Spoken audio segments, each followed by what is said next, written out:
Hi and welcome to my home. My name is Joanna Lavén and I'm an interior designer and stylist. In this tutorial, I'm going to show you how to pick just the right vase for your flower arrangement.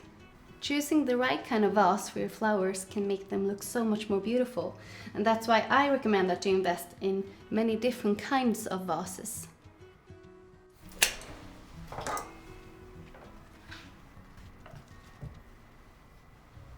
My favorite types of vases are more wide in the bottom and then more narrow in the top.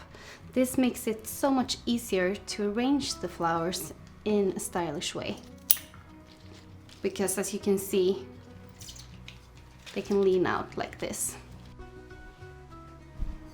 Different flower arrangements call for vases in different materials.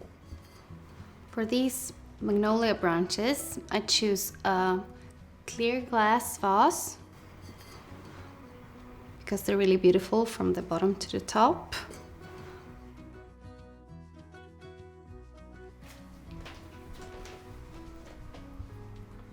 Finally, I have one last piece of advice.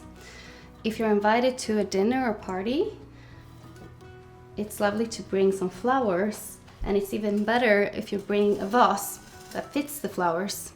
Then the host can focus on preparing dinner and mingling with the guests instead of searching for the right vase for your flowers.